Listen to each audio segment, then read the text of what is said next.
but they're greatly improved now. Yeah. We're rolling, we ask. Do me one favor. Get a tissue box. Oh, yeah, Put it on the floor, please. yeah, on the floor. What about these things? No, I don't see There. You don't, but I bet he sees them. No, Oh, you don't? Okay, all right. perfect condition. We rolling? We're on. James Foley, how nice to be able to talk with you about the chamber. I wonder if anybody ever calls you Dr. Foley. It's weird you said that, because there's an AD on the chamber called me Dr. Foley, and I never thought about it till just this moment, but I don't think it's for the reason that you're referring to. Because you have a PhD in clinical psychology. Well, I never actually got my PhD. I got as far as my master's, and that's when I dumped out and decided to go into film. And I was waiting to start graduate school to go for the doctorate, and I enrolled in a class at NYU Film School as just a hobby to kill time in the summer, and I just got hooked then and have never looked back.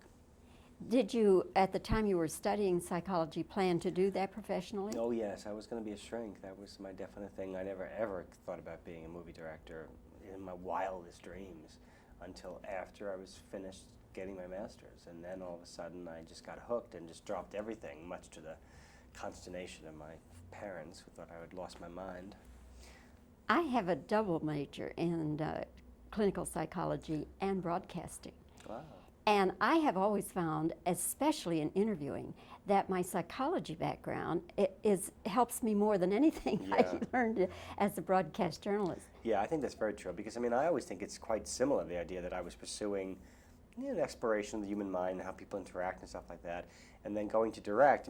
clearly that's what I'm interested in, and I'm interested in those kinds of movies, the kinds of movies which are probing about human relationships, and to be able to do so in a way where you get to learn stuff. I'm obsessed with this concept that there's stuff to learn about people. I think there's too often a concept of when somebody gets to be an adult, then they know the way the world works. And they know what kind of person they are, they know what kind of person their friends are, and they stop thinking and stop learning about stuff like that. And I'm of this belief that there's this great journey of civilization that is constantly moving forward, and that if you're a filmmaker making dramatic films, you're part of that journey, pushing forward into understanding people better. And certainly this film, In the Chamber, I think it's in that category of trying to understand what it is that makes us who we are, and in the negative side of things. So hopefully that becomes positive.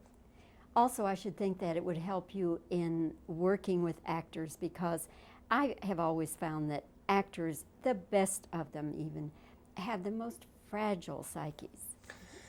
Yeah, that's true. And I think that's true of artists in general, and I think my psyche is kind of fragile too in certain ways. And what I learned is that with working with actors, and I really got to know this clearly on Glengarry Glen Ross, working with so many different kinds of actors, that all people have a fragile aspect of themselves, which I think artistically is where that particular person may be most fluent and most expressive. So my job as a director is to know that person more than anything, not to know. I hate this when directors say they went to some acting class and learned how to direct actors. That's ridiculous to me, because every actor is totally different and needs something different. So you got to be able to listen to them and to understand what it is about their psyche. Where is the soft spot and where is not so much a soft spot, so that you can modulate it and use it both for the character, using that soft spot that the actor has, but also in getting them to do it. And you have to learn quickly what kind of support does an actor need, what area do you know that they're most insecure about, and you can press that button and get a whole lot of return for it.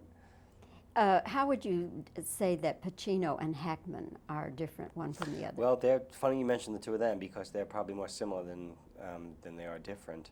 And that is that they're both instinctual. They're both kinds of people. There are certain kind of actors that go in and feel as if they've figured the whole thing out the night before, how they're going to talk, how they're going to pause.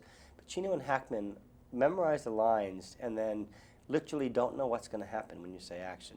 And sometimes it's like really bad because they went off on the wrong track. Sometimes it's good, and it's good to the point where you don't know what's going to happen next. Even though you know what the lines are, you forget about the lines, and you see it happening because they don't know what's going to happen next.